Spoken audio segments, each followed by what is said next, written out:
നിങ്ങളുടെ ഫേവറേറ്റ് സീരിയലുകൾ ടിവിയിൽ വരുന്നതിന് മുൻപേ സൺ നെക്സ്റ്റ് ആപ്പിൽ കാണാം. ഇനി എല്ലാവർക്കും മുൻപേ കാണൂ. ഇപ്പോൾ തന്നെ സൺ നെക്സ്റ്റ് ആപ്പ് ഡൗൺലോഡ് ചെയ്ത് സബ്സ്ക്രൈബ് ചെയ്യൂ. പാർവതിയെ തറ പറ്റിക്കാൻ നോക്കുമ്പോഴെല്ലാം പ്രിയൻ പരമശിവനെ പോലെ എവിടെന്നെങ്കിലൊക്കെ ചാടി വീഴും. നാശം. പ്രിയനും പാർവതിയും കാശുമായി വരുന്നുണ്ടെന്ന് രുദ്രപ്രതാപനെ വിളിച്ചു പറയാം. അയാളെ നോക്കിക്കോളും.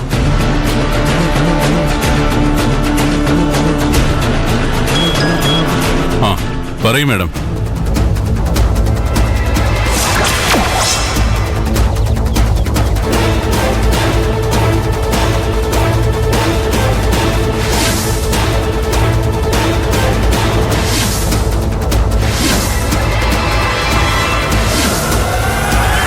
അവൾ ഈ നാട്ടിൽ കാലുകുത്തില്ല.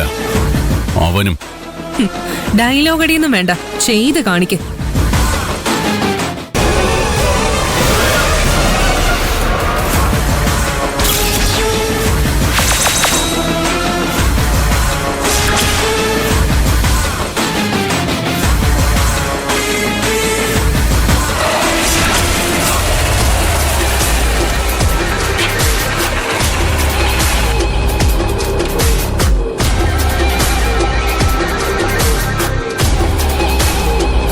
എന്തിനാ അത്യാവശ്യമായിട്ട് വരാൻ പറഞ്ഞേ?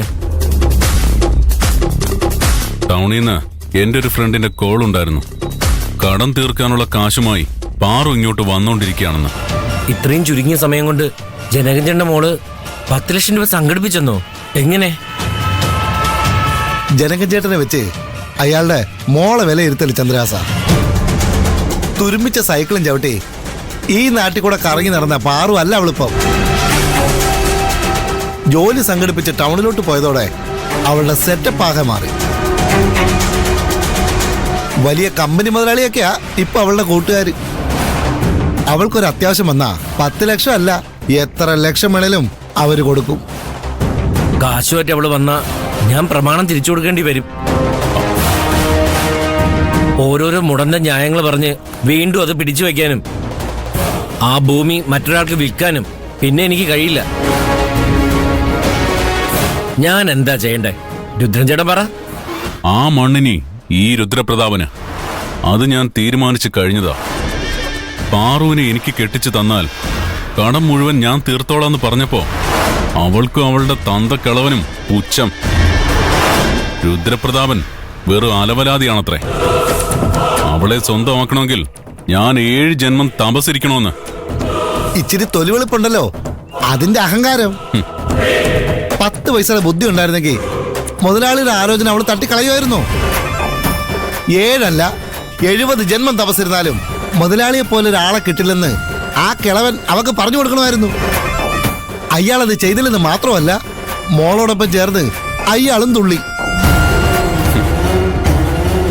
അന്നേ ഞാൻ മനസ്സിൽ കുറിച്ചിട്ടതാ, ജനിച്ചു വളർന്ന ഈ മണ്ണിൽ അവളും അവളുടെ കുടുംബവും ഗതിയില്ലാതെ അലയുമെന്ന്. ചത്ത കുഴിച്ചിടാൻ പോലും ഒരു തരി മണ്ണ് സ്വന്തമായി ഇല്ലാതെ തെരുവ് പട്ടികളെ പോലെ അവരിവിടെ കിടന്ന് അഴുകി നാറുമെന്ന്. ഒരാഗ്രഹം ഞാൻ സാധിച്ചെടുത്തു. ജനകൻ ചേട്ടനും കുടുംബവും ഗതിയില്ലാത്തവരായി അലയാൻ തുടങ്ങിയിട്ട് മാസങ്ങൾ കുറേയായി.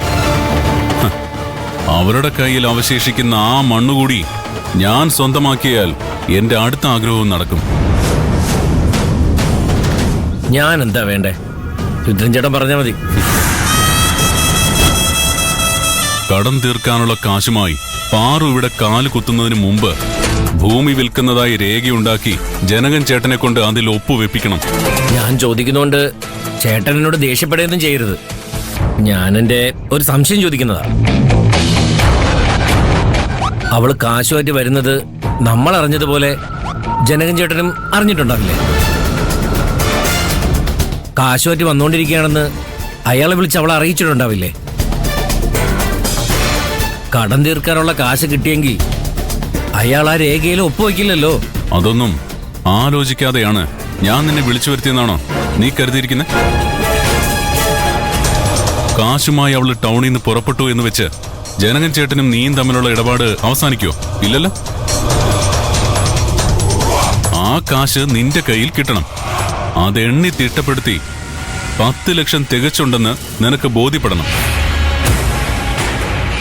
എങ്കിലല്ലേ അയാൾ ഒപ്പിട്ട് തന്ന മുദ്രപത്രം നീ അയാൾക്ക് തിരിച്ചു കൊടുക്കൂ.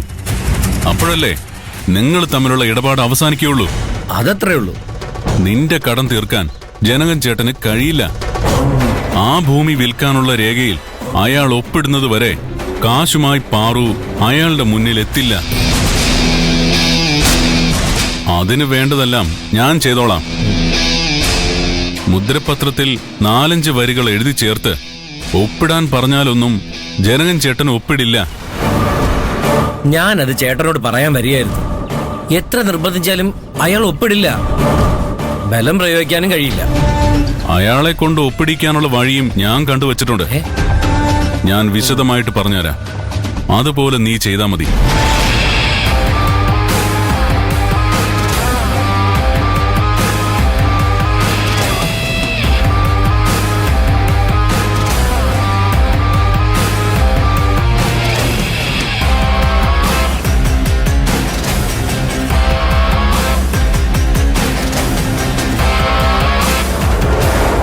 നീ മുന്നിൽ നിന്ന് ഞാൻ ഈ പറഞ്ഞതുപോലെയൊക്കെ ചെയ്തു തന്നാ മാത്രം മതി. ബാക്കിയൊക്കെ ഞാൻ അറേഞ്ച് ചെയ്ത് തരാം. നാളെ മുതൽ ഒരു തരി മണ്ണ് പോലും സ്വന്തമായി ഇല്ലാതെ വെറും ദരിദ്രവാസികളായി ജനകൻ ചേട്ടനും കുടുംബവും മാറണം. അത് ഞാൻ ഏറ്റ്. ആ എന്നാ ചെല്ല്.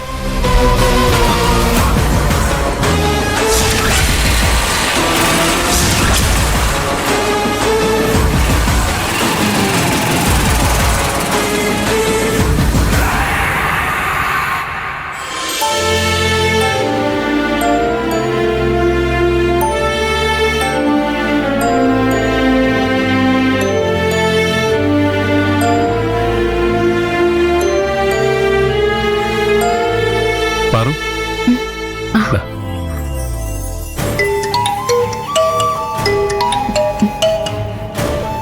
അയ്യോ കൈലാഷ് സാറാണല്ലോ.